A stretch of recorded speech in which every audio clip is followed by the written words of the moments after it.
Welcome to the Cabin Boy and its Woolcast, coming to you deep from the Canadian forest. This is Christopher. And this is the other guy, Jamie.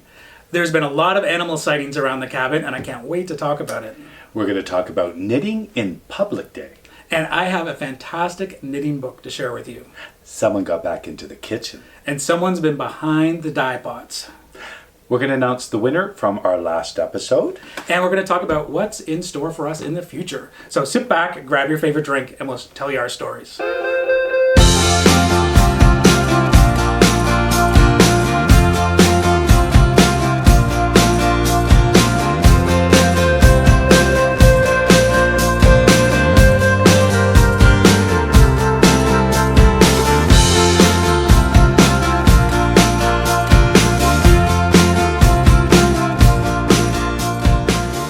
It feels good to be in front of the camera again. It seems like we haven't been here in a while.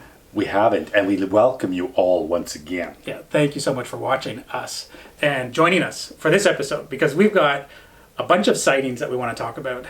We saw things out there.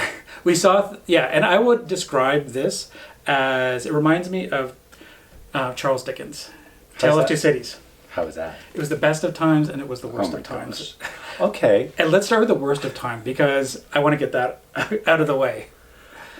Okay, I know what that is. I think I have an idea. Lamantria dispar. LDD. Which is? Also known as... Does that have to do with caterpillars? Yeah, the gypsy moth caterpillars. They have been everywhere and they've just completely decimated our forest. But we're not supposed to use that first word, though. No, that's why I started with LDD. Oh, right. Yes. So, yeah, they've played a number on our forest. And we always talk about the forest and the wildlife in the forest. We talk about the trees. Where there were trees and shade, there are still trees, And no shade. but they're bald trees. Yeah. And no shade. And Explain. And their favorite food is Okay, so oak trees oak trees. We live in the Oak Hills. and white pine. And what about the maples? They did, well, they touched the maples, but they're No, not the as maples are bad. gone. Are they? Christopher. I thought there were some maples left. Oh my gosh. Okay, we have a giant maple over there.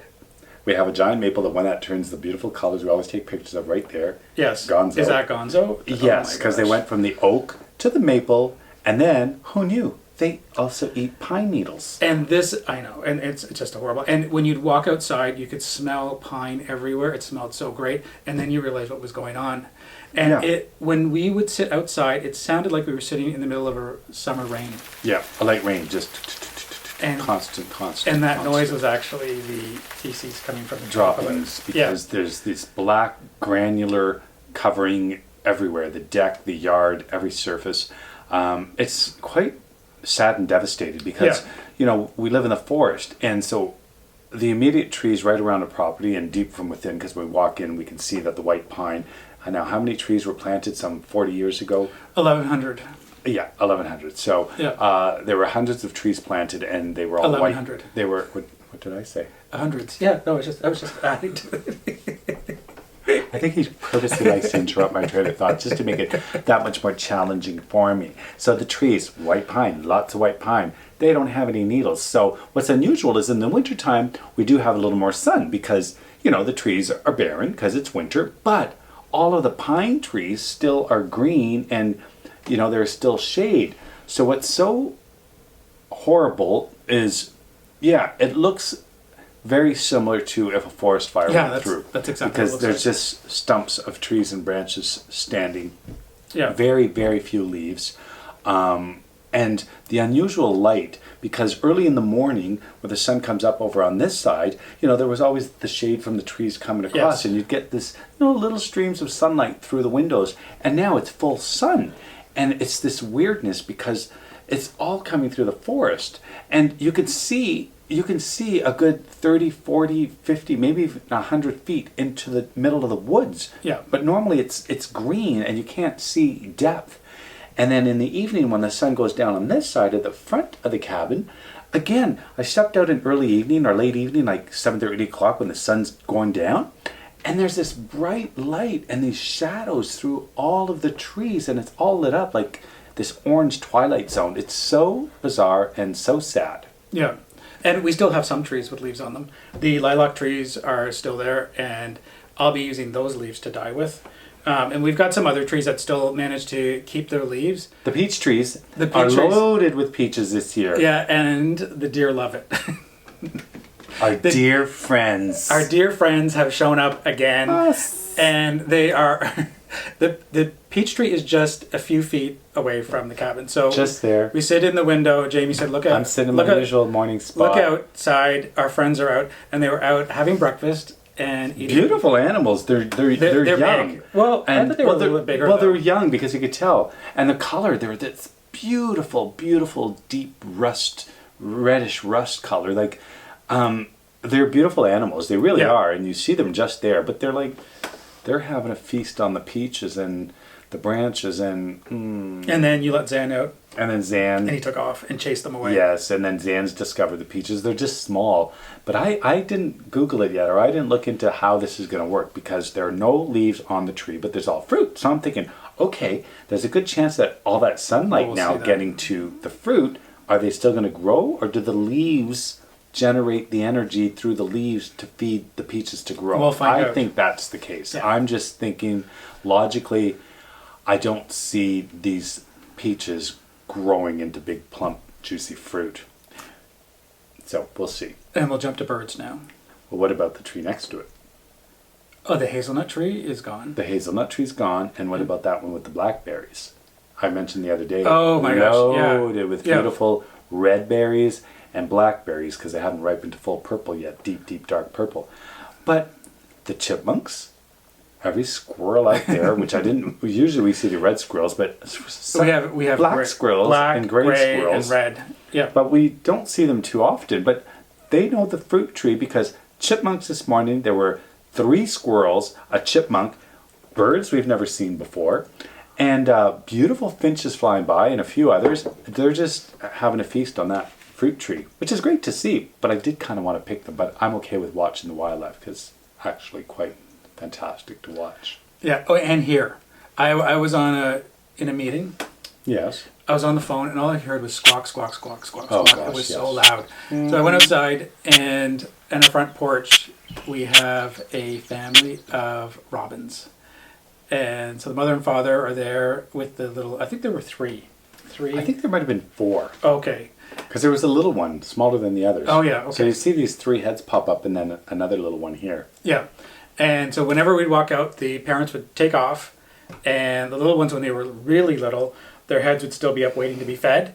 And but then it was interesting. They learned, I think, over the next couple of weeks that when we walk out, they duck, and so they all They do. were ducking underneath, so they weren't visible. I thought that was really interesting. What was interesting is the mother, I'm assuming, she just flies just there on a tree just across. Yes. And so They she's watch sitting us. on a branch, and she's doing a little squawking. So that has to be the signal Yes. to them to just like, yo, Duck. duck down. And because it's doing this very specific tweeting, and not as in tweeting, but as in tweeting, and giving them the message in Yeah. a tweet Yeah. to say.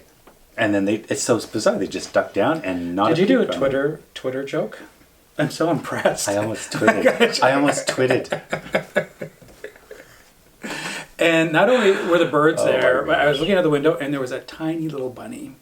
Oh yes. And I don't know if you know this yet. I haven't, because I didn't mention it to you. But we have a rabbit trap at the end of our porch, and I didn't want the little one caught, so No. I turned it around so that it can't catch it. So we Yes. won't get caught in, because Okay. I don't want to catch the little. He's too little to move. So Well, to survive out there on its own, it'll be. so he's it'll safe be underneath our porch, so he can live there as long as he wants. Yeah, this is a couple of years in a row now that there are hawks nesting nearby, gosh. because we hear them all the time. The red-tailed hawk. Is that what it is? Yes. Okay. It's a family And of them. a couple of years ago, I remember they're huge birds, and there were 2 young ones, and they were in the backyard. And as I kind of came out the door, off goes the big mother bird, and then the 2 follow. And then this season around, there were 2 or 3 constantly, and they were just learning to fly down in the laneway, and they're constantly doing that high piercing call just because they're learning to fly, and they're just doing it continuously. So all of the other birds are flocking around them. But continuous, those young birds. And we saw them walking up the driveway as well. Their nest is just over there. Yep. Incredible. And what other animal did we not see? Did we not see? Do you remember one night the dog was going crazy? Oh gosh! And Zan will start barking and barking and barking, and uncontrollably. And it's usually because he's so excited because there's deer in the backyard. Something's back there. And so there were no deer in the backyard, and so we couldn't figure it out. And He was going not especially stop. crazy. He was running back and forth from Yeah. the windows to the door to the windows to the door, Yeah, and he was sniffing in the air because we had the windows open. and we couldn't figure it out. And then the next morning, on Facebook, we saw that there was a bear, basically on the other side of our forest, One concession road over, which Yeah. is backs onto this walking backwoods. walking along the road. Yeah. So we know it would have had to have been through these woods because we've seen bear tracks in the past and bear droppings and claw marks along the stream. So there's a good chance that bear was just out here. Yes. Even though we didn't see it. Yep. And we keep saying, do we want to see a bear? So for the next few days, every time I went out there, I kept my eyes on it. Remember I mentioned we could see deep within the forest now. We could see a distance in. So every morning when I let him out, I'm just kind of glancing around, or in the morning I'm looking out the window because I'm thinking, I'd kind of like to see the bear, but from inside. Yeah. I don't want to just happen upon the bear. Like when we're in Thunder Bay. Nobody wants to happen upon in it. Thunder Bay, watching yeah. the bear walk through the parking lot. Oh at gosh. midnight. Yeah, there it was, just right there down the street. And when we're on that hike and we heard that horrible was terrifying. sound, which I said, that sounds like a Sasquatch. The other thing I didn't see a lot of was we usually have snakes in the pool house, and I haven't seen many. We did And then see until snakes. last week, and then, Oh. and then I saw one that was probably about this long. What? In the shed. No, not in the shed. He lives underneath one of the bushes just out the back door. And I know the dog is not a big snake fan. Oh no. But what made me think of it was in our interview with Hey Brown Berry with Yes. Mara Smith when she was talking about the snakes in her backyard in Florida, and so when I see a snake, my immediate reaction is I breathe in, and then my brain clicks in and says. They're harmless. And they're harmless. They're harmless. Yeah, but I they still startle have that. I still have it startled. Most people get startled. And the dog, he now, when we put him out there in the morning, if the grass isn't trimmed right down, he's walking and prancing like this and sniffing, and he jumps at anything that moves because he's terrified of the snakes. And he does that every time you see him going, and then something moves, and you think, and it probably is a snake. Yeah. I did a job way back when I had a boa constrictor around my neck, over my shoulders. You don't want it around your neck. I had him over my shoulders, and it was a job I did way back when. And weren't you wearing a loincloth in that picture? I didn't explain. It was an Adam and Eve scene. And who were you, Adam or Eve? I was the old Adam. Oh, you're Adam. I know, she had a better outfit than me. And maybe your Uncle Adam. And she also had the bigger snake. And do you know why? Do you remember the story? She had the bigger snake, and I said, well, how come she had the big fatter snake and I had this one that was slightly smaller across my shoulder? He goes, well, I didn't want to say anything because the snake you had is very aggressive and he's more prone to strangle and bite. So the trainer gave her the more docile snake. But he told me that afterwards, and I was wondering why he was standing right there the whole time we were doing this little production thing. I don't think I could do that. Because, well, I said, hey, and I'm still that way. It's like, when am I going to get a chance to do this again? What happened was the actual Adam didn't show up for the job, and I was supposed to be a different character, and they said, we need an Adam. Are you okay with snakes? I said, I could be the Adam. Poor girl, she was like easily 10 years younger, or more like 20. And I'm like, I'll be Adam. This goes back a few years. So 20 years younger than your real age or your pretend age? My pretend age. But he said, hey, sure, nobody else volunteered. And I'm like, I'll do it. And I'm glad I did the experience. Smooth as silk, those things. And they were docile. It was just do this. It would do a little bit of this. He said, if it does this, just, go like that, put him back down, and it just lays its head there, and they don't move. But it's his tail. It's still like a lot of animals. It said, whatever you do not grab his tail end. Don't touch his tail. And if he starts coming and hissing at you this way, which he did a few times, it's just calmly just go like that and put him back down. But the reason he was standing by is in case he starts wrapping himself around your neck, he's on standby, but he didn't tell me that part. Well, anyway, okay, on to a smaller bird. I just want to go back to birds. One more bird. The yellow-chested chat is I saw one in our backyard. It looks like a robin, but only it has a yellow chest, and it's a little bit smaller, and they're endangered. And so one was sitting on our porch, and part of the area around the cabin, part of our property is designated as an ANSI, an area of natural scientific interest, and I think it's because of this bird. I'll have to go back to our notes and see, but I think it's because of this bird. So I was really excited to see it. Okay. So speaking of dates, do you know what happened in June 2005? June 2005. A woman named Danielle Landis had an idea. And her idea was, knitting is usually it's a private thing, can be an individual thing. And she thought, you know what, I want to get people out, see if I can get people out and knit in public. And so she crowned Knitting in Public Day. And we participated in that this year. COVID restrictions were still there, so we practiced safe distancing. Yes. But we actually participated the day after, because we were in Toronto on the real date. Was it a 2-day? No, it's on the Saturday, but we were in Toronto visiting my dad. So then we came back, and Rosehaven Yarn Shop, Leslie, thank you very much, pulled together the Knitting in Public for a Sunday because she was working on Saturday. So she wanted to participate in it. And so we went down to Picton in Prince Edward County and participated in it. And we sat in their knitting circle, and it was fantastic. It was so good to see people. Oh my gosh, it was fantastic. And fellow fiberists, we knew a couple of them. Yep.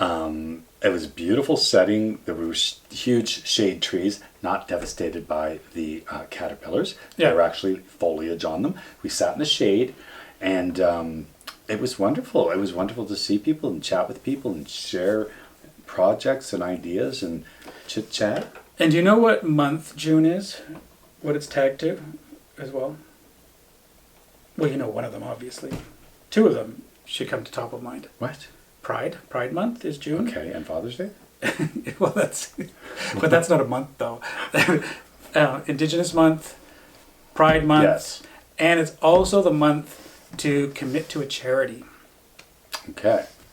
So what a number of yarn stores or people who organize Knitting in Public events do is they will identify a charity that they want to participate in. Okay, I see where this is going, yes. And so Leslie, who owns Rosehaven Yarn Shop in Picton, she said, you know what, and this was actually happened, she planned this before Knitting in Public Day, but in Canada we've had something horrendous news that has actually come to fruition, and that is in the residential schools. The burial sites of children have been identified, and it's been just incredibly upsetting for Canadians and Indigenous people in Canada. And so Leslie thought, you know what I'm going to do? She put together this initiative to knit little orange sweaters. And she would string them together and put them outside the store and in the store window and string them outside. And it was to represent each child found at the burial site. And so she's also going to use this as an opportunity to raise funds for Indigenous charity in the Mohawks who are in close proximity to her store. Leslie. Yes. So, why did you decide to get together today on this day? Because we are free! Free at last! Thank you, God, free at last! Because technically it's Knit in Public Day yesterday, so I had to work. So this is my last Sunday off. The store is now going to go 7 days a week till Christmas.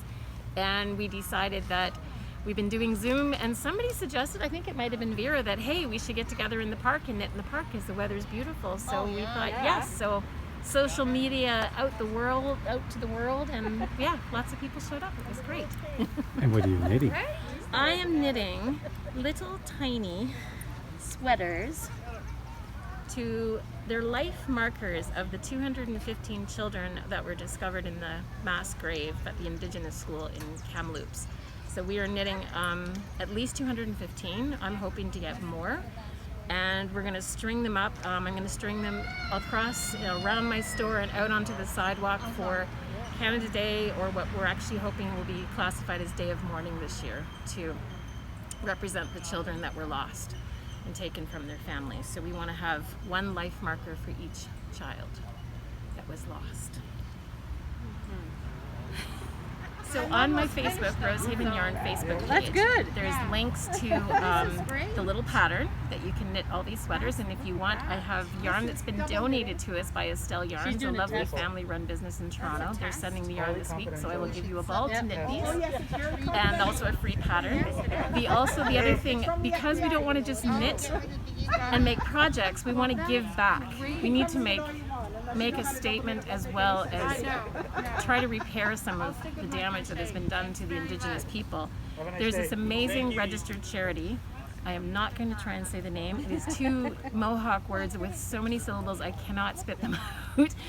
But it's an amazing charity that they call it Grandma's House is part of it. And so all the children pre-kindergarten right up to grade 4, they teach the culture and bring back the Mohawk language to them. As well, they have an adult program as well for anyone wanting to learn their language, because in the Mohawk territory, which is just over the bridge from us, our neighbors, the average age of someone who's fluent in Mohawk is over 70, and they're losing their language. So I want to give back their voice and their culture in any way I can. So everyone, if they can donate just a small amount to the registered charity, and it is registered, would be fabulous. So, and the link to that is on our Facebook page as well.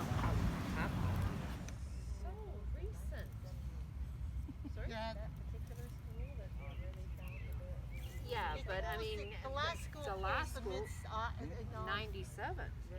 It was still around 97? 97. Oh, for heaven's sake. That's what they keep saying. I thought it was in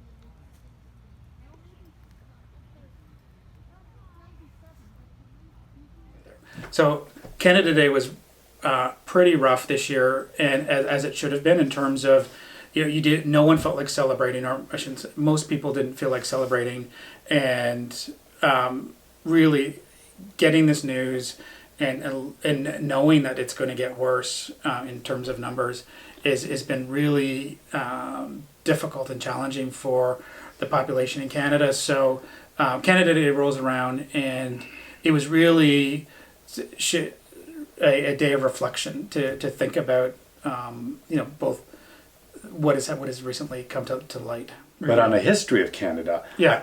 there were the day with Canada's celebration, and Canada's celebrations started. Canada's a young country, as most of you should know. North America, it doesn't compete in linear years to any other European country. It's a young country, so our country is it was only established as a country in 1867 when the Fathers of Confederation came together, and they were able to sign an agreement with only 4 provinces of the day: New Brunswick, Nova Scotia, Ontario, and Quebec, and unified those 4 provinces into the Dominion of Canada.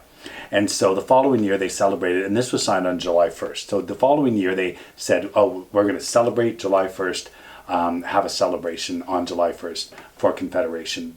And 10 years later it became a statutory holiday, and it was called Dominion Day for the next dozens and dozens of years as a dominion of the British Commonwealth.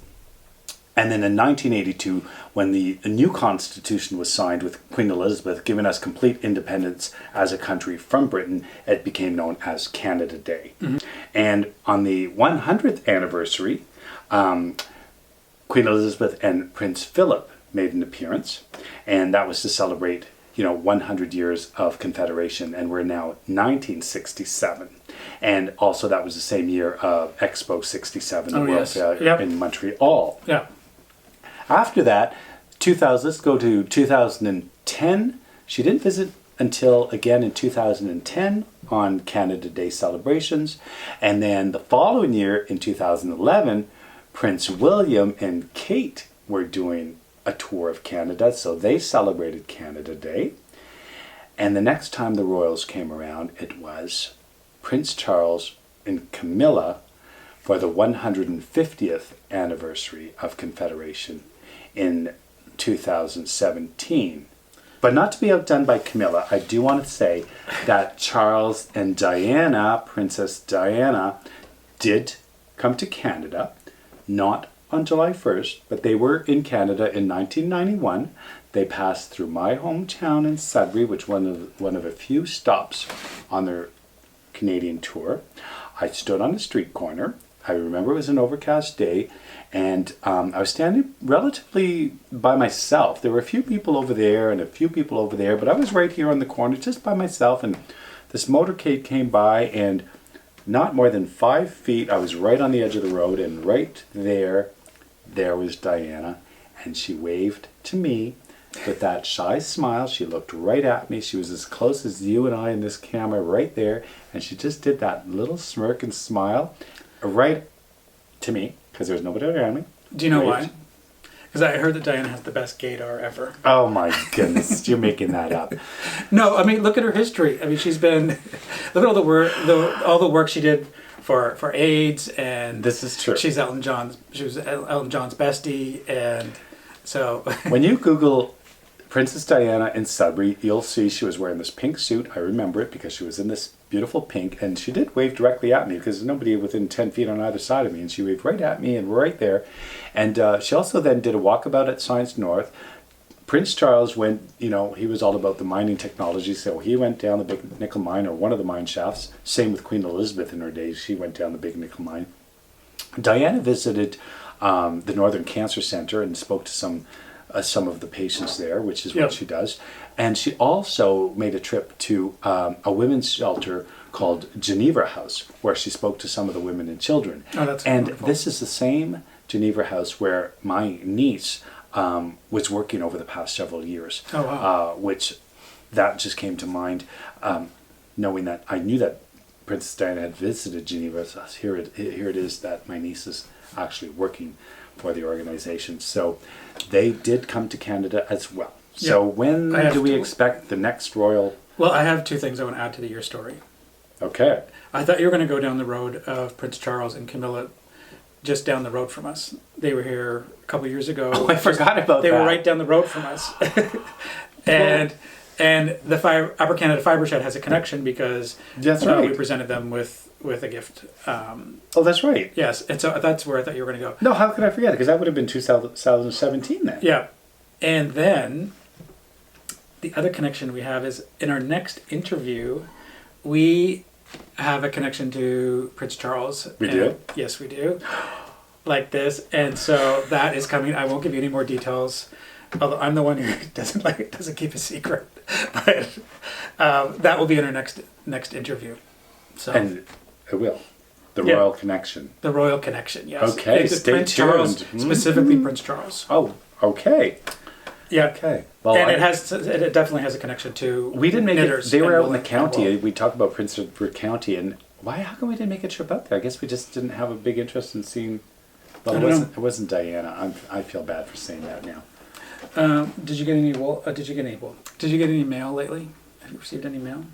Why did you? Are we talking Yes, I about, did. You got mail? Is that where we're going to this now? You got mail. I did. Yes. What did you get? I don't even remember this T-shirt. Oh my God! There's I thought there's this a story came in to and I the. said, where No. did this come from? Rebel with the cause. Yes. And I so thought, okay, what are we doing here? Because what does this signify? This is a good story. So we were at Vogue Knitting Live last year. No, it's No. been 2 years now. Yeah. Oh my gosh! In Talked New York, about and Lady Di was there. Lady Di is one of my favorite people, and Lady Di. I was confused. I was in her. Oh yeah, yes. Sorry, the Lady Di DYE. of yarn dyeing, and so we were in her booth, and I pick up a shirt similar to this, and she said, "Christopher, you already have that shirt," and I knew I thought I did in the back of my mind, but I could never remember wearing it, and so I was about to buy it as well, and she said, "You already have this." And so I put it back, and I didn't find it until last weekend. I have never seen it was this tucked T-shirt. away. I've never seen this And T-shirt so before. I'm so happy I have it now. I'm so happy I found it. Well, I thought this came in the mail now because I have never seen this T-shirt before. So it was stuffed away for then how long? Like a couple of years? Yes. Like Yeah, 3, 4? Yes. Oh my goodness. So I'm really happy that I have it. So, Thank you, Lady Di, for that. And thank you for asking. But we're talking about mail. Yeah. What'd you Okay. get? I was on a knit night, participating in a knit night, and a wonderful knitter named Bob Clark. Bob Clark. Yes, mentioned a knitter from Norway. A knitter from Norway. And who's Bob Clark? Bob Clark is a friend of mine who is Is he a friend of mine? He's a fellow knitter, and I think, and sometimes I share him, and he's a friend of yours as well. I know Bob. Yes, he's a friend of ours. No, yes. he's your friend. Fine. He's got friends. I'm happy to share Bob. I'm all my friends are all my friends are right there. I got lots of friends. They're right there. Bob might be right there as well. Maybe. Okay, Your friend. so back to the story. So Bob had mentioned Oh boy. someone who is very popular on Instagram, which I was pretty sure that I was following, and then I did my research and found out I really like his knitting, and I was in fact following him, and it is Birger Berge. And the book is, I'm going to put a picture up because the reflection may be too strong on it. Yeah. But it's called Nordic Knits, and it is a fantastic book. I'm so excited about this book. I'm so excited that I put your knit along to the side, and I put along another project to the side, and just jumped in and at least had to start tackling one of these Yes. And you patterns. You started something from that book, didn't you? Well, it's fantastic because what I do when I get a new book is I'll look through I it. feel like he's two-timing on my knitting project. I'm actually 3-timing on you because I'm doing the Fiber Hustle knit along, and Am I doing that? no.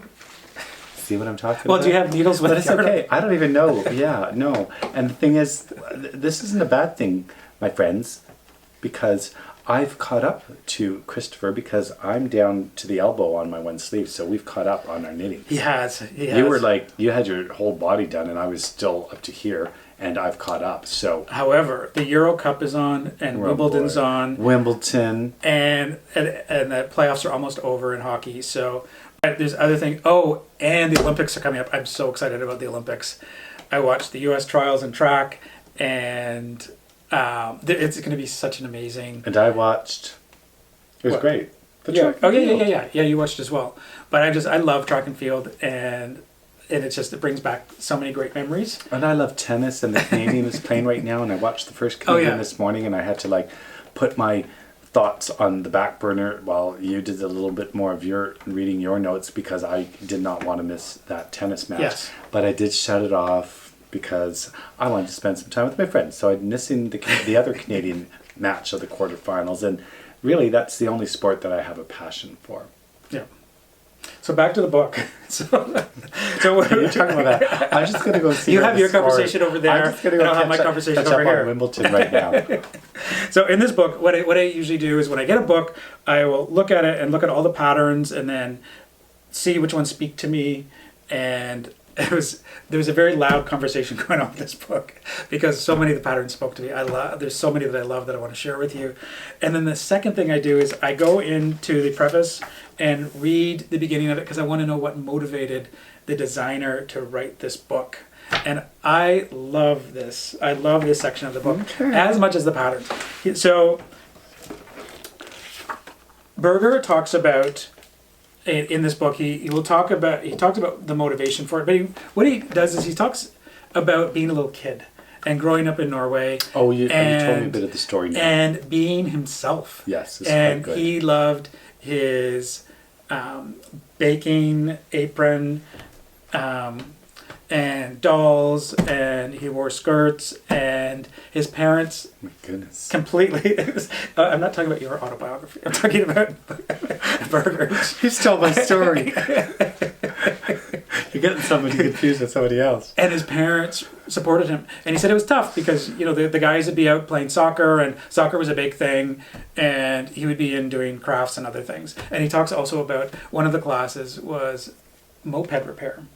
That was really popular, and most people took that. He crocheted a tablecloth. And Oh my so could you goodness. imagine, just think about that when you were back as a kid in school and all of the harassment you'd take. I took shop. And I Okay. had to change tires. I did that. And in my architecture class, I designed a house. But you were okay. But going back to And I the secretly baked cakes in my next door neighbor's Easy Bake Oven. She lived across the street, and we used to, the Easy Bake Oven, The light bulb. The light bulb Yes. bakes the cake. They're this big, and they're as delicious. That started my love of cake and donuts back then. yeah. I So was he secretly baking. So he tells that story, and that's his formative years, and the supportive parents he had through this whole thing, which is fantastic. Because look at an individual like he is. He just comes out. He's so creative, and he's had, he can live his authentic self, and is so proud of him. So proud, and his parents are proud of him. So what a wonderful environment to grow up in. And we do have something in common, because I'm going to confess, I did have a G.I. Joe when I was little, but I had 3 sisters, and they had Barbies. So G.I. Joe made friends with Barbies, and it was just, G.I. Joe was so lonely, I had to introduce him to Barbie, and so I hung out with my closest sister, closest in age, not closest, but in age, sister, and we would play. Well, there's got to be another word for Barbies. Mine was a guy. Yeah, so it's not G.I. Joe. playing Barbies. Action so I'm Man. playing I had Action Man. Yeah, so I was playing Action. England. I was playing Action Man with Barbie. Oh, Yeah. that didn't come out right though. I'm sure it was. I'm sure it was accurate. I was just little. There was nothing. It was very innocent doll play. Yeah, I'm sure. That's all I'm going to say. Yeah, knowing you, I'm sure. Okay, so let's talk about some patterns. So the first one, there were so many that I wanted to do, and this one's called henpecked slippers. Henpecked. Henpecked And slippers. did you make it? I've made half of it so far. So here it is. Thank you for asking, by the way. Oh. You see that? I know. Remember somebody mentioned how we don't have the technology of, a super overhead. cam this way and you could really see them. Yeah. But we put the pictures up and then you'll see them up close and personal. Yes. You'll be able to count the stitches right before your very eyes. So this was a fun knit. It was a lot of fun to knit. It looks Yes. complicated to me. And it was. I think it's intermediate. I'm not sure. Intermediate, whatever that means. But it's also no, it doesn't It's say too somewhere in well. the middle. This color is beautiful and the blue is beautiful. Now I did improvise on part of improvised. it. Yes, I Which we've improvised had these conversations before. this because- heel. I changed up the heel. Yes. And I love this heel. I wanted to make it a little more substantial. And durable. And that's a better word than what I said. That's what I was looking for. Thank you. I was fishing for that. Because we learned something. Durable. And, Yes, and we this learned is something from Hey Brownberry. Yes, we did. About, what does she call them? Like, what do you call those? Walking socks? Is that what she calls them? The Walking socks, because they're made for walking, so they Yeah. make more durable where it matters, in the Yeah. heel and in the Yeah. ball of the feet where they wear. So you did a good thing I done good, boy. So in reinforcing the heel where it doesn't wear out as quickly. And Yeah. it looks amazing. but let's go back to what it's called. Okay, hand-packed slippers. What do you think that's all about? I have no clue. So henpecked slippers. Berger talks about what that means, and it's really a term that was used when we're talking about a male and female married couple who female. Where's this going? Is this going back to Barbie and... No, and no, but it's Right, it's G.I. about Joe. gender politics, kind of. Anyway, it's really about a terminology that was used when the wife would be constantly at the husband. So he was henpecked. like that. Yeah, and what I found really interesting was in Berger's description of it, he said he describes it as when the man allows his wife to do that to him. And there's usually a perception that the woman is the one constantly at him and she's the one in control. So I found that really interesting that he described it that way. But there's also another term that's used for the opposite, which is under the slipper. And that's when, Under the slipper. which I've never heard before. And he said it's a Norwegian term used when it's the opposite, when it's the man who's constantly at his away, wife. Yeah. Nitpicking or pecking or whatever you want to call Yeah. it. But he said, I want to read the last part, so I have to put my glasses Okay. on. Under the slipper. So, yeah. Here we go. So today, fortunately, we have a more equal society, and such expressions lose both their power and their sarcasm. So now he said they're just Yeah. fun names for slippers, Okay. which I agree. So because it's a guy slipper, it's the other one. What? Well, because it's a guy design guy slipper, so it's under the slipper as opposed to henpecked. But it's henpecked slipper. Yeah, so they're called So henpecked it's the same slippers. thing. Yeah. So today you just don't call it that. You could call it that or the under the slipper.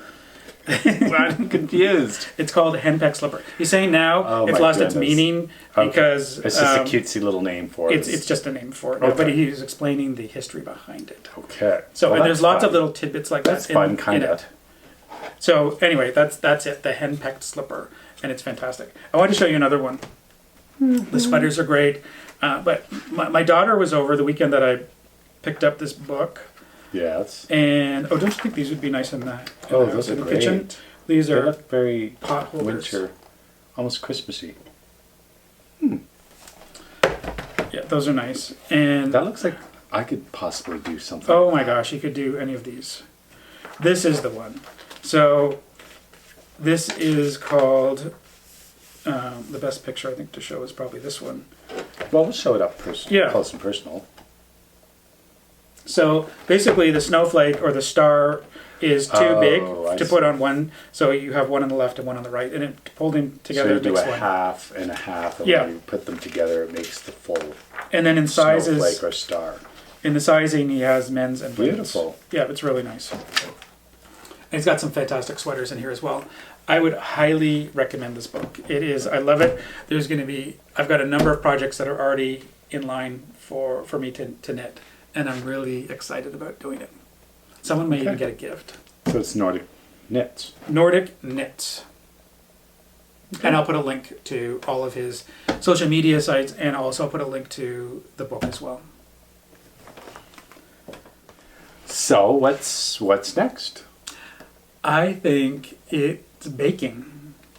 Someone's been baking. Rhubarb and strawberry. Have a look-see.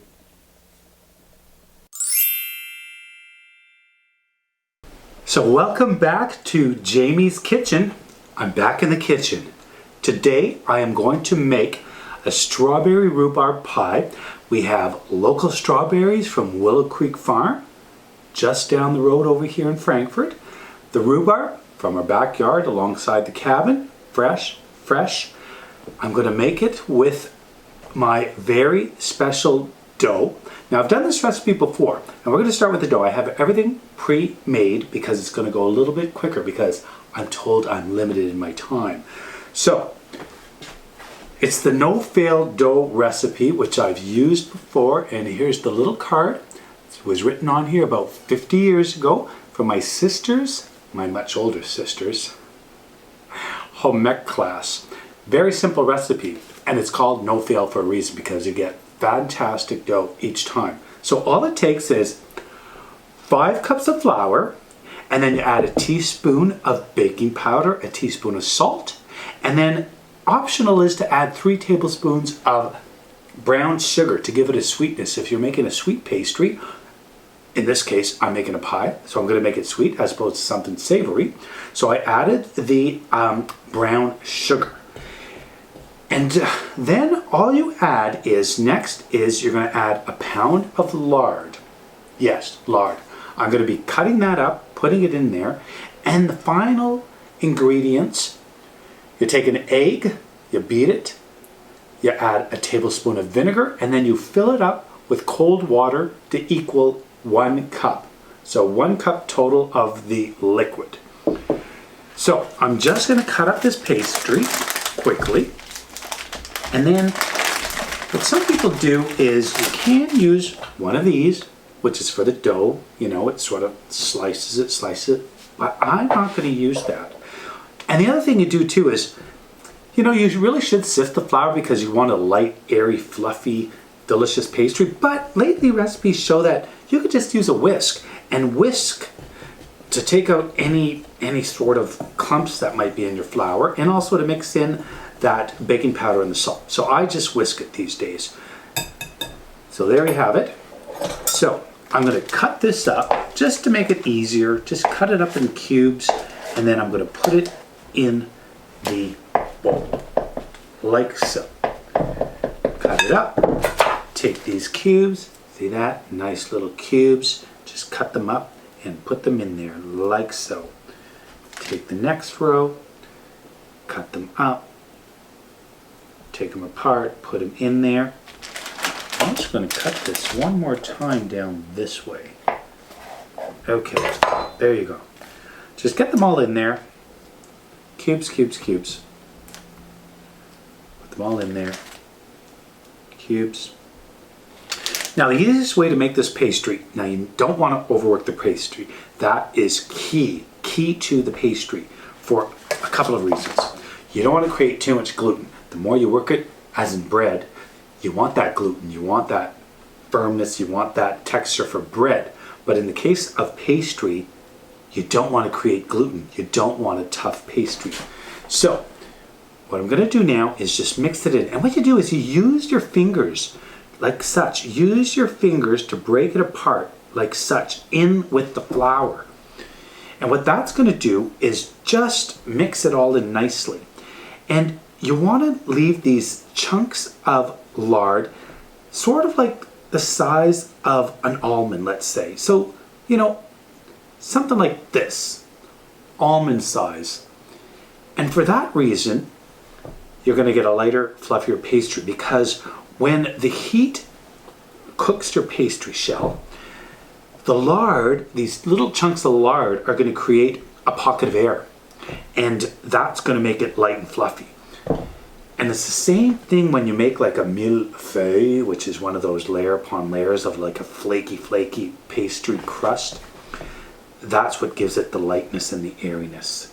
So again, just mix that in. You know what? I probably should have used a bigger bowl. I really should have, because there's not enough room for me to move around. But I'm doing this now, so I'm just going to keep on doing it.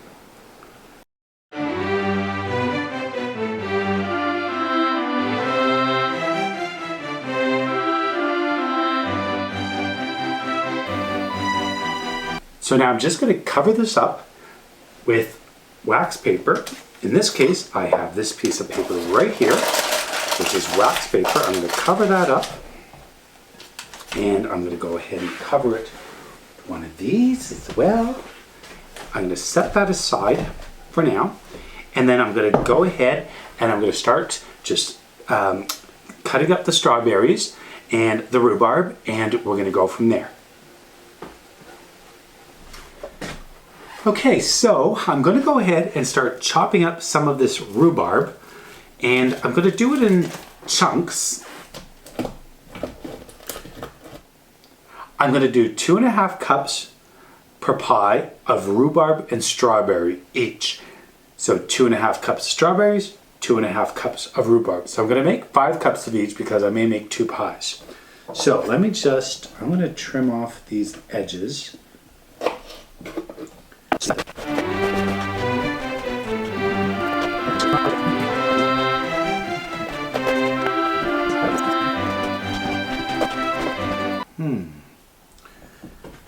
I would say that's 4 cups and 1 more cup. Okay. That would be 5 cups. So we got 5 cups of, now we've got 5 cups of rhubarb. I'm going to clean those berries, take those stems off, slice them up in big chunks as well, and we need about 5 cups, which is roughly 2 quarts, and that's what we have there.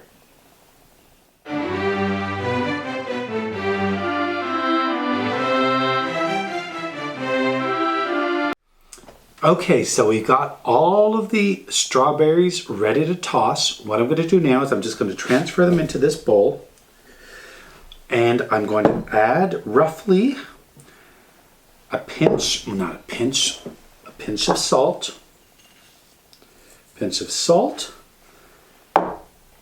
about a tablespoon of lemon juice, 1 or 2 tablespoons of lemon juice, teaspoon of vanilla. I always use this cap. You can never have too much vanilla. A teaspoon of vanilla. I use the cap. It's about a teaspoon. And then I'm going to toss in a tablespoon of flour, which is about this much. I'm going to do that, mix it all in, mix it all together, and that's going to be ready to put into the pie shell. So I'm going to come back, so just toss this up a bit.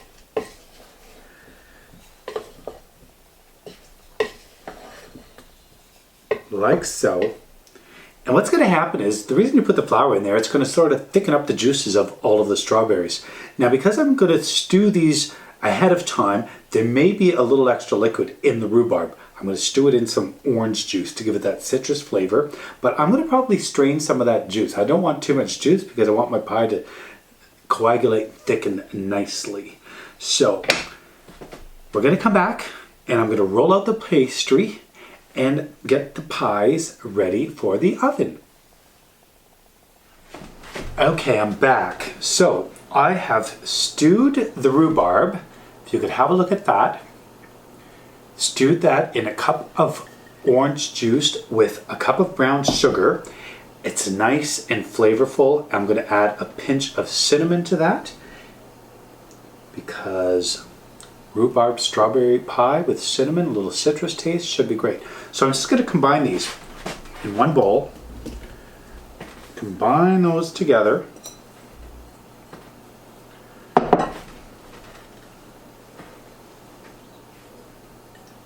Okay. Now that's going to be my mixture, and then I'm going to go ahead and roll out the dough.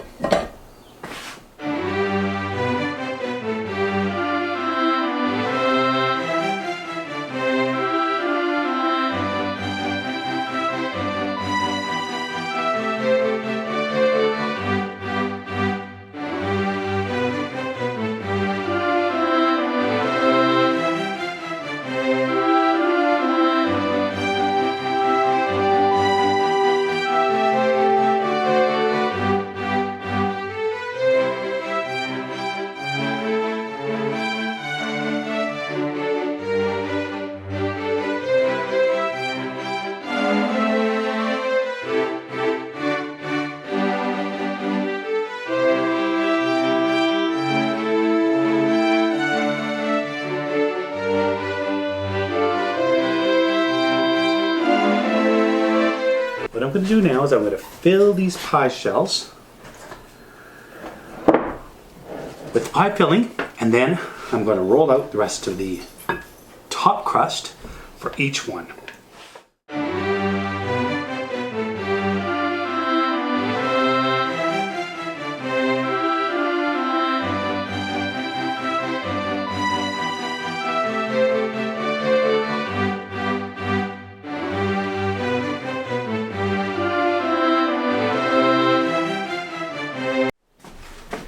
Okay, we're almost there. So now what I'm going to do is I'm going to roll out the top crust once again. And I'm just going to fast forward this because you saw me roll out the other part already. So let me just do this.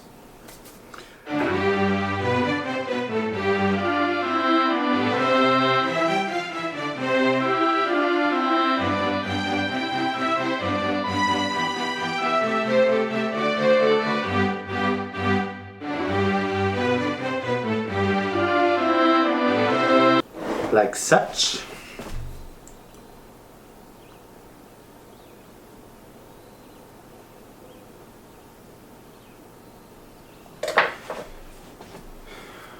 We've got the first one, and what we're going to do, I'm going to do the second one, and what we're going to do after that is we're going to put a little bit of an egg, mixed egg on top with a little milk, just to give it that it's going to brown nicely and it's not going to burn the pie crust edges.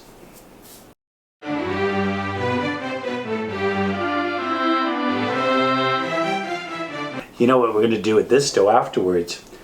You roll this out. We've got all this extra dough. I mean, that's enough for one pie crust, but you know what I'm going to do with that afterwards?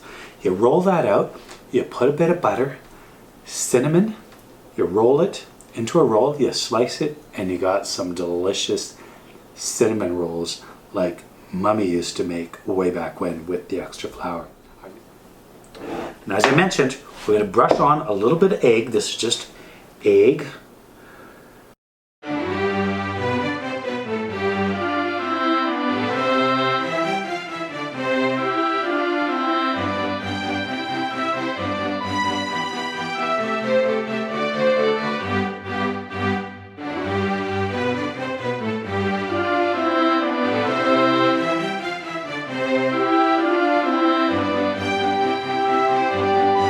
So there you have it. 2 pies. They're going to go in the oven. And we're going to see the final result in about an hour. In this case, minutes. The pie is in the oven. I put on the timer. It's going to go off in about 20 minutes. But what I'm going to do is, as I mentioned, I'm going to roll out this dough. And I'm going to make a delicious cinnamon roll while we're at it.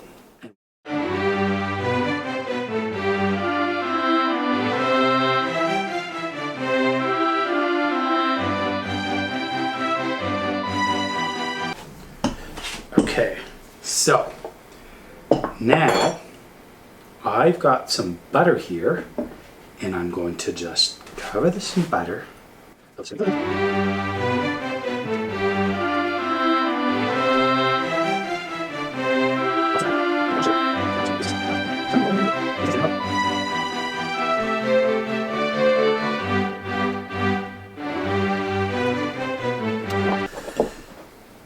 Sprinkle it with brown sugar. Actually, if I do this, because then you can sprinkle it and spread it with your fingers, like such.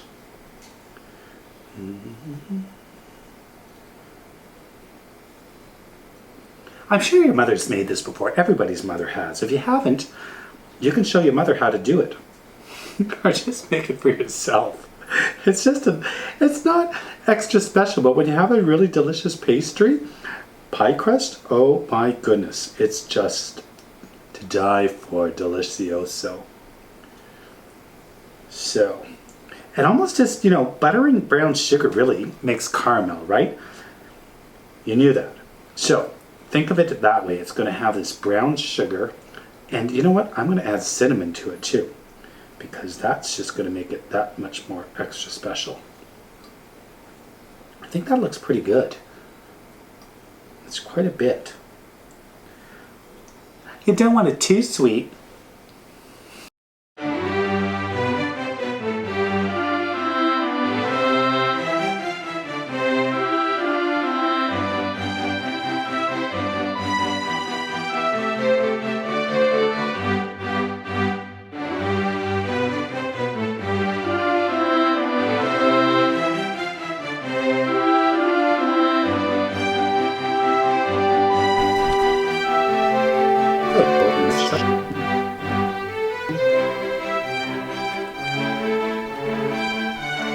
Okay, these will go in the oven after the pie is done, and we'll have some yummy cinnamon rolls. So, here we have the finished pies. Now, I think they stayed in a little longer than they should have. They're going to be delicious. They're a little dark. I'm going to do this. They smell so good. Oh my gosh. There you go. Amazing. They might not have cooled down quite as much as it should, but I need to try it.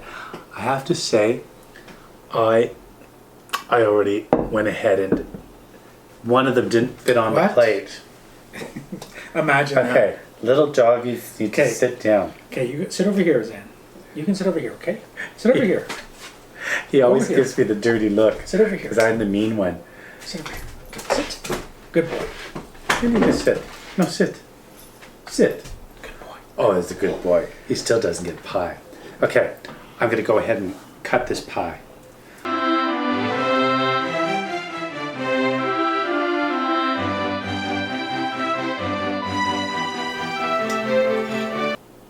Okay, my bottom crust is still here. I was going to say, you left your bottom. I need my bottom. You left your bottom in the pie. I want my bottom. I want my bottom. It should be, pie should be completely cooled, but it's okay. It'll be cooled tomorrow. Yeah, if it's still here. Okay. Okay. Ready? Bon appetit.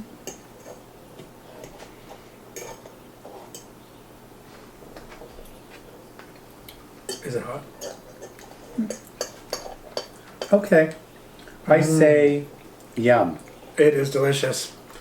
This is It's really good. This is really good. You This- know, this- sometimes rhubarb could be a little tart, but with just the right amount of sugar, and remember, I did something a little different with the pie. I sort of simmered and stewed the rhubarb ahead of time in brown sugar and orange juice, and you can Oh. taste a little bit of a citrus taste Yeah, you along can. with the cinnamon. It still has, It's delicious. you know what? It's still a little tart. It's not overly sweet, so I would say success. There's nothing wrong with a little tart.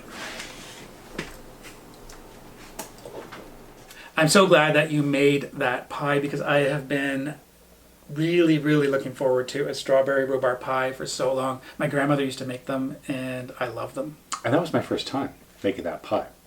Get out of here.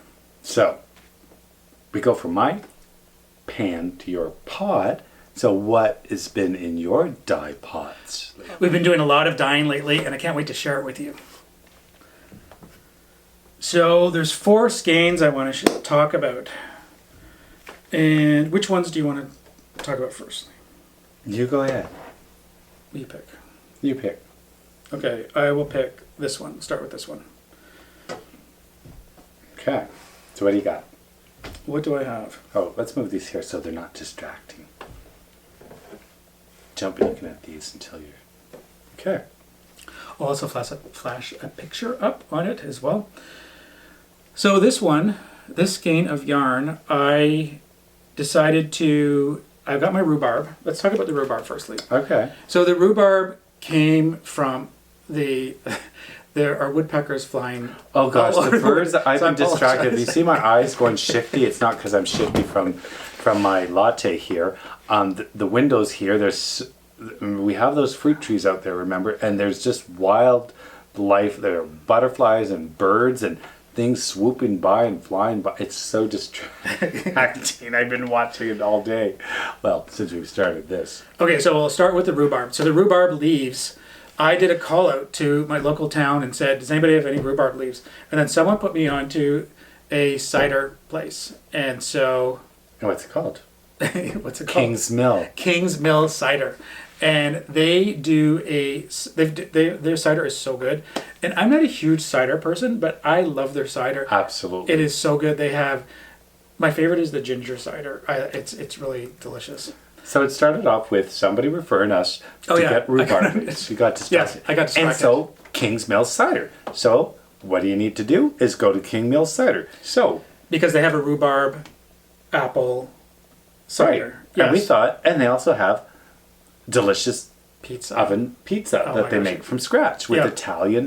with an Italian dough. Yes. So we made our way over. We had to try out the ciders. Yes. You had a favorite. Yes, we had a flight of 5. Yeah. It was great. It was so good. My favorite was the ginger one.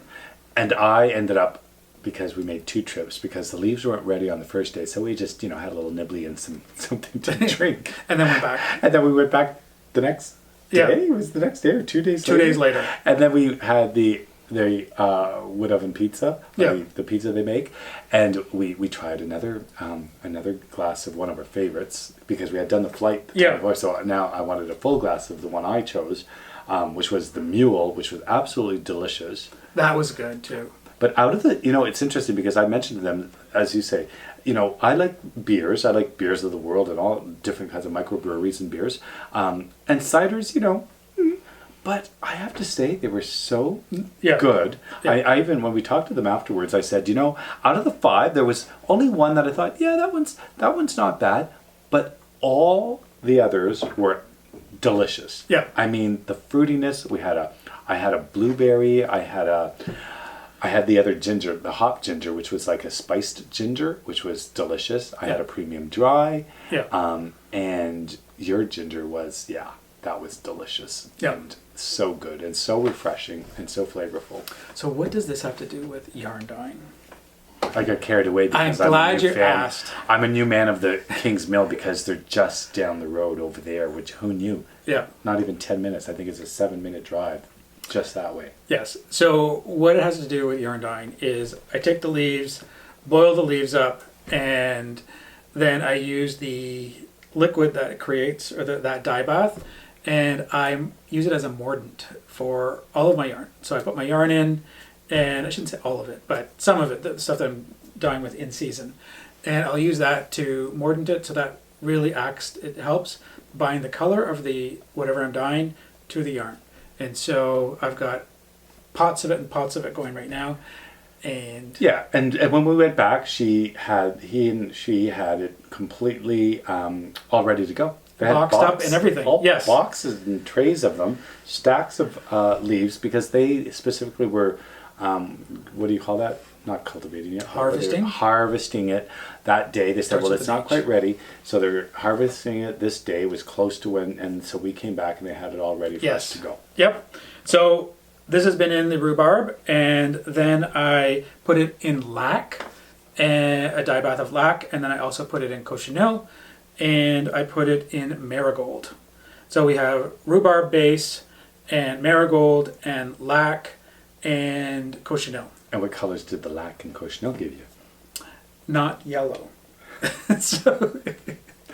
so it We gave had me- somebody mention before who said, remember we were having a conversation with someone just recently about our color palette and our colors and our bases and all of that. Yeah. And she specifically said, well, you know, could you be a little more specific about, like, what's lac? What does logwood do? What does birch do? What does pine do? It's Sure. like, well, Yeah. so okay, if you have something that's blue and red and we say it's cochineal and indigo, what colors do cochineal and indigo give Well, you? some people don't know Yeah. what cochineal is, That's what which I'm is saying. yeah. So thank But you if for asking. That's what 'cause I'm saying. But if you have a photo and you have product Yeah. that you used, well, the color it gives you is the color you see with your very eyes. Yeah, But for this reason, I asked. yeah. specifically. No, and all I'm trying to say is some people wouldn't know what No, absolutely. lac or Of course they wouldn't. cochineal That's or, what I mean. or anything else. So I'm glad you brought that up. We need to connect the dots Yes. for everyone. So Some lac people and most. cochineal, both the color is derived from insects. And Lac? I see. I didn't even remember that. yeah, lac is from India, and this is really interesting.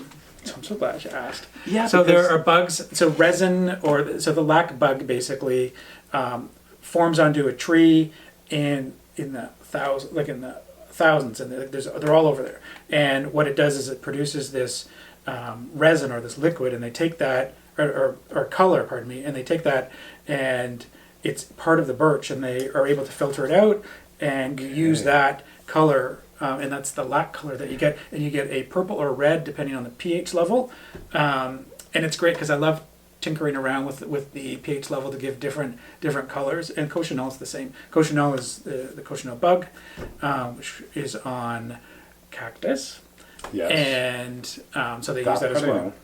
And that's, come to think of it, you hadn't used lac much in the past. That's why I wasn't that familiar with that color. Yeah. Because I normally, or it's oftentimes I've been doing a little bit of history on colors, and that one is one that Yeah. I don't think I even... I love dyeing with it. It's the colors are fantastic. Oh, the and the they vibrancy take so well. Yeah, the vibrancy of the reds are incredible, because I think this is your most vibrant red to date, I would say. Yeah, I think so. It's beautiful. Yep. And you pick the next one. Well, which one do we want to talk about? I'm going to talk about that one. This one. Yeah.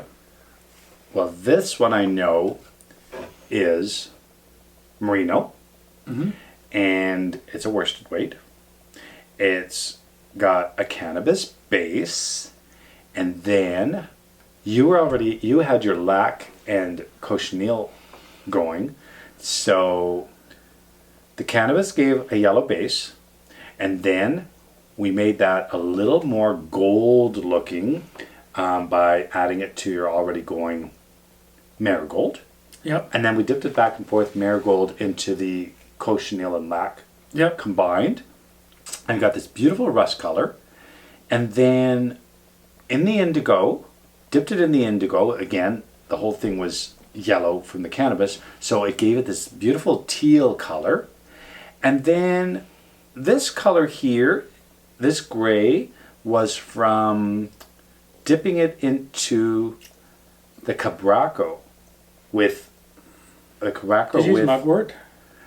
oh yeah, it was mugwort. You did. Yeah. It was mugwort with I think then though with Quebecer and Yes. and the combination created this with a little iron created this beautiful gray. And then there's a little bit of a little bit of overlapping that may be like a brownish greenish. But the Yeah. main colors are this rust, this teal, and this gray. And I didn't say what this was. Oh, I know what it is. What Can is I- it? Well, you say it and I'll say a little something else about it. Is it Polwarth? Yes. It's funny because you were going to be talking about these wool. I said, are there any unusual wools here, or just the usual? You got your usuals, which merino consists of the usuals. Like, yeah, no, it is all Polwarth, but we talked about Polwarth in the past, and of course, it was developed in southern Australia, outside of Victoria. It's Scottish. It comes from a Saxon merino originally, going back to medieval times. A Scottish couple. This was a dwindling herd. They took a bunch of them back to Scotland. Then they said, "Hey, we need a better climate for these animals." Off they went to Australia, and then the Saxon merino. Then the descendants of they bred them with the Lincoln long wool, and they created this wonderful breed of sheep, which are the Polwarth, which is now world renowned, and it's beautiful and soft. And it dyes nicely as well. And it does pick up this is, like I said, you got the most vibrant red, and that could also do with the pull of the wool. And that's a DK weight. Okay, Let's go to a fingering. I know a good fingering when I see one. Well, Where is it? are these both fingering? Yes, they are. Yeah. That was a trick question. Do you see how he tests me? Let's pick the fingering. I'm like, huh? And then made me think. Okay, this one will take a while because we have a few. This is also He's gonna do Jamie now. Okay, rhubarb. and go. Is that caffeinated? I'm sorry, folks. I'm yes, and I haven't had a coffee in. Well, I haven't. Since the last episode. It's true, because I don't drink coffee daily. I drink tea, so.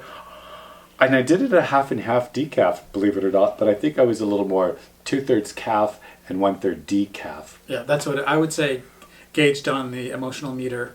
That's And it's probably about because right. it's getting. And, it's. We Okay. like to start these a little earlier because if it hits 3 o'clock, I start doing a little bit of this. That's why I thought I'd better have a little caffeine to keep me kind of here. Yes. Rhubarb.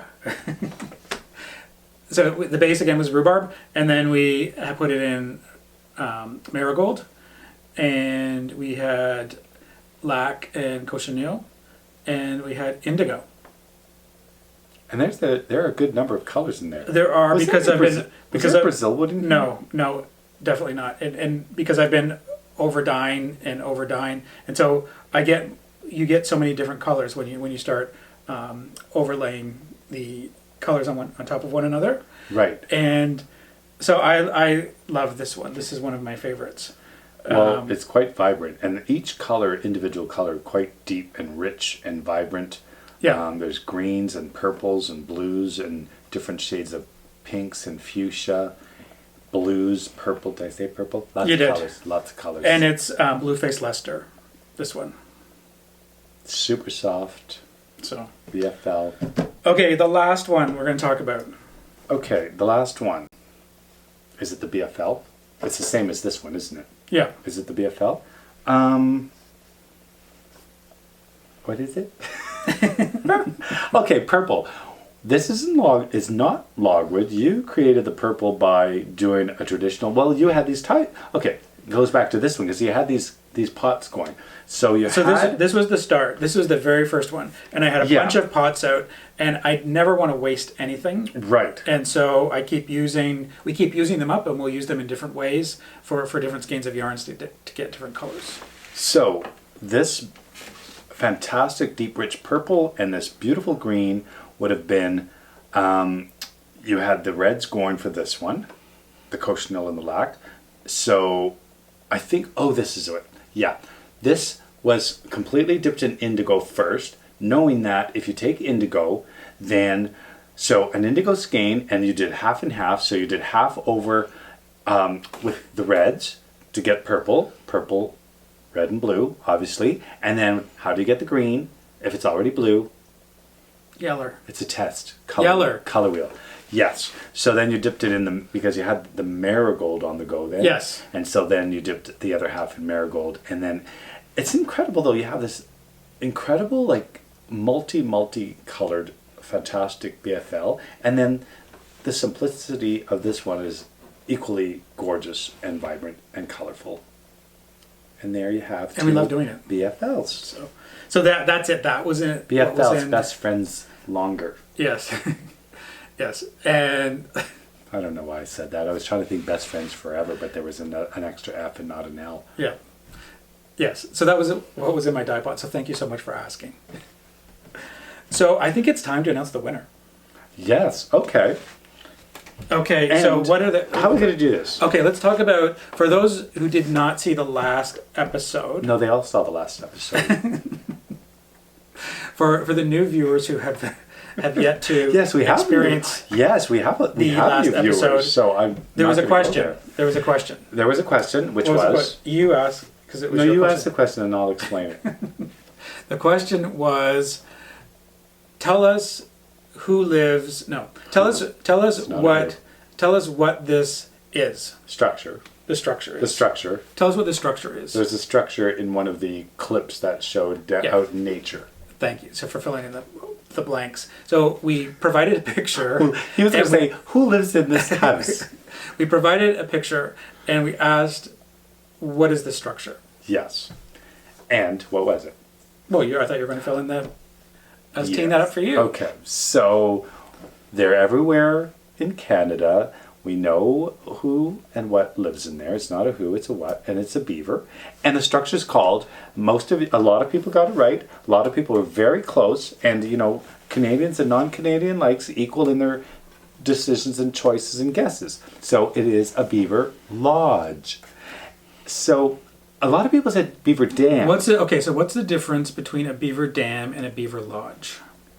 Well, where should I start? I'll start with the beaver dam. So beavers in North America, of course, they are the foundation of Canada as a nation because during the fur trading time, going back to the 1500s, Because they provided the they hats. discovered beavers. That's right. And they discovered the beaver pelts, and they were the most, this is in the 1500s for the first fur trades with Jacques Cartier. By the 1700s, by the 17th century, difference, in the 1600s, the fashion, all the rage were the felt beaver hats. And so they were the most valuable commodity of their time. I and used this to own created. one. I used to own one. Did you really? Yeah. Where is it now? Because it'd probably be worth a fortune. I have no idea where it is. I had it when I was in my 20s, and I bought it from Simpsons. Simpsons doesn't Really? exist anymore. Yeah. Wow. And it had its own box, Okay. and it was female. Well, these, the well-to-do is the prestige, symbol of prestige to be wearing a felted beaver top hat. Not felted. I'm trying to say beaver pelt. was But gonna it was. wonder. I know. It was the most fashionable thing and the most valuable pelt fur to trade. And so all of Canada, this is where the riches come in and the fur trades and the fur trade wars. And, from going from the East Coast into the interior of Canada and colonizing the nation, all based on the fur trade. So how the beavers, what they do, this is what they do. So at that time as well, I want to mention, because by the 1800s, in the early 1500s, there were over 6 million beavers. They were everywhere. By the 1800s, they were almost extinct. Oh, And wow. thank goodness fashion changed and these hats weren't popular. So there was a protection in place, and now beavers are in mass numbers once again across Canada. And how they survive and what they do is they will build a beaver dam. And they built a beaver dam across really slow-moving streams and ponds, not fast currents, so pond. And they could build a dam across the stream from anywhere from 10 to 100 meters easily. And they use what they do is they chew down, they could chew a tree this big around, any tree, chew it down, down it falls. They eat the bark, the leaves, that's what they feed off of, and twigs and buds. They use the branches and the twigs and some logs to create a dam. So they dam up the stream, and they use mud as well, and they have a big flat tail, and they pat down the mud with their tails, and they build this dam that's practically indestructible, and it stops the flow of water. But why they do that is to control and generate a pond. And then they build their lodge, and the lodge is anchored in the mud, and then the water is elevated because the entrance to the lodge is underwater, and then they have a ramp that they build a ramp up into the above water dry living quarters, and they build the structure the same way, the same materials as the dam, with the twigs and the branches and mud which they pat down, and also grass. Now in the wintertime, the lodge absolutely freezes solid. Nothing penetrates that, including the pond is now frozen over. So the animals, which are their predators and enemies, like lynx or wolf or wolverines, can come across. They can't penetrate that. That thing is rock solid. Wow. They can't penetrate. So they survive the winter. They store their food underwater. They store their food where they survive under the ice flow till the following spring. And if you ever want to see a beaver, a working beaver, they work non-stop from dusk till dawn. So in the early evening, if you know of a beaver, if you see a beaver lodge or a beaver dam, the beaver, you will see them working back and forth, We have one just down the road. We do? Yeah, in the swamp area down. There is Yeah, a beaver lodge? yeah. I haven't seen it. Oh, I think he's making that up. I'm not making They are everywhere, because the ones that one from the clip was down the road, just down the road up there. But they're everywhere. So when you want to see one, when we were younger, my sister, my niece and nephew were just really small children. They're in their 30s now. Can I say something? The people that are watching are thinking, "Oh my God, did you draw my name or not?" Oh gosh, I forgot. we're doing a draw. Okay, well, can you wrap up that story? All I was gonna I'm just say is worried that- about all our I was saying viewers was my niece, when my throwing niece and nephew were kids, I'm telling the story now. I'm going to wrap it up real fast, because just down the road from where they were, beaver dams could be destructive for some areas because, of course, it's going to cause flooding everywhere behind it. And unfortunately, if they're within a backyard environment or a subdivision, which there's a stream down the road, it could flood an area, a large area. Definitely. So they have a habit of they need to they'll use in the times they use dynamite to have to burst this dam because it's rock solid. And so where my sister used to live, there was one, and every time we take my little niece and nephew, we'd walk up the road, and there'd be like 6 to a dozen of us, and we'd just watch the beavers. They'd just be going back and forth with their branches in hand, and we watch them. It was incredible to watch. So if you're out and about and you happen to see a beaver lodge, go back there at dusk and you will see a beaver. Don't the Duck Dynasty guys do that? Oh my gosh, Duck Dynasty. What were we going to draw again? Okay, so We drew a let's talk about. Okay, so the answer you gave the answer. We're going to edit some of this Here- out because that's just too much beaver talk. So here we have 2 skeins of yarn, and they're both fingering weight. And one of them, this is the Peruvian Highland wool, Yes. and let's see, this Brazil wood. is Brazil wood, and this one is BFL silk finger eight, and it's Cochineal. And they're very similar, so they're Yeah, they're complementary to one another. You were going to say what I was going to say. Cheers. You have to cheers. I can't have any more coffee. No, you're supposed to cheers. I can't have any more coffee. Okay, so back to the name. Drum roll, please. So we have a winner. We do. And so I went through. I went through the list. I went through everyone who gave. Oh, there were correct dozens. Oh my, dozens! There were a lot of Dozens. correct Lots of answers. dozens And so dozens. I went through, and then I used my. I just scrolled through and closed my eyes and picked one. Like this. And I went until the correct answer popped up. And as I said, there were a lot of them. And so I happened upon Maria Hughes. So congratulations, Maria Hughes. You have won 2 skeins of yarn and a bag. Cabin Boy Knits. Cabin Boy Knits bag. So Maria, send me a note on YouTube, and Or Instagram. and send me your contact information, and I will get back to you, and We'll have this packed up and wrapped and sent off to Maria. we will. Yes. So congratulations, and thank you for everyone for participating as well. That was Yes. It was great reading your comments. Thank you so much. It was fun. And like I said, like 90% of everybody had like a beaver something or a beaver dam. Yeah. I can't. We should There were a remember lot of some of great the ones. unusual ones But without there were a saying names. lot of great ones. Yeah, there was Yeah. some very creative answers, but for the most part, they kind of knew Yes. what it was. Yeah. And so I'd love to know, we've got a bunch of things going on this summer. I think we'll talk do? about that. And then, yeah, so I've got a project that I'm starting up in the next week. I'm really excited about it. It is a solar farm. Solar dyeing farm. Okay. Solar dyeing farm. Okay. It's being located just south of the cabin.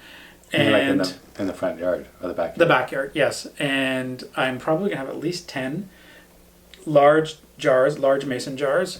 And I'm going to be dyeing different colors. And it's going into a project that I'll be working on for the Okay. rest of the summer. And Now that's going what's to be the my summer project? knitting. Or is that It's a secret. Oh I'll my talk about it gosh. the next episode. But what I will cover is me putting the jars together and putting them out to solar dye. And so what do you have on your summer knitting list? I'm going to make one up right now. No, this is what I thought. I'm going to finish my sweater, Yes. and which we have to plan our next knit along. Yeah. which So we'll I do want to mention that soon. we've been asked, like, when is your next knit along? And we were in Toronto this weekend, so we couldn't do it this weekend. Yes. And next weekend we have And because of- our store launch and we have the festival. So it'll be the week after, and hopefully you'll be finished. Well, the store your sweater by update then. and the knit city, Yes. correct? Yeah. Yeah. So we've been busy, as you mentioned, preparing some wonderful new color palettes. Yes. Specifically that, which you're going to update and launch, Yes. but it'll be part of Knit City, the launch, correct? Both. Yeah. We're doing a store refresh the same day as our Knit City. Yeah, Yes. so we've been busy with that. So, yeah, I'm going to just be working on my sweater. And then what I'd really like to do, I want to knit at least 2 more little sweaters for my, little grand niece and grand nephew. And you And- left out one project. Did I forget something? Yes. In the last interview we had, Mm-hmm. I'm pretty sure you said Did I say to Mars that your next project Socks. would be socks. Socks, because she made it seem so easy, because she's so good and she's perfected techniques and she has all the answers to make it easy. And best tip ever, toe up, folks, toe up. Right? Yes. Am I right? Yeah. So that's And she made it seem so simple. So I said I would knit. I need to try to knit a pair of socks. yeah. We'll see. So that's what we'll be doing, and we always love to hear what you're up to as well in terms of knitting, in terms of anything that you're doing this summer. I'd love to hear. Some people are allowed to travel now, so I'd love to live vicariously through you in terms of any traveling that you have or that you're able to do in your country, and any reading that you're doing. I love getting lists of summer reading. Yeah, especially if there's any books to recommend that you Yes, that you don't absolutely. know about or that Yeah. you'd love to know about. And we'll do vice versa, but I'd love to hear that in the comments, and also any new projects that you're working on that you want to share with us And we're- with others. And we're also thinking that if the opportunity should arise, we'll keep you posted if there are any travel plans in the near future with surprises in the works or something. Well, We'll see. we are visiting a yarn shop. Is that for sure? Yes, yes. We'll keep you posted. Out It's of province. Top secret information. It's- Ooh, out of province. How many provinces do we have? It's one province over. En français, s'il vous plaît, mes amis du Québec. I thought you said I couldn't keep secrets. That's all I'm going to say. La belle province over there. So Anyway. absolutely a big heartfelt thank you to all of you for keeping us smiling, keeping us on our toes. Keep those comments coming, because it does brighten our every morning over our morning tea and coffee. And we love to hear from you. And thank you, and thank you. Take care, everyone. And hope to see you all in person Yes, soon. absolutely. Soon. Absolutely. Have a great week, everyone. Bye-bye. For now.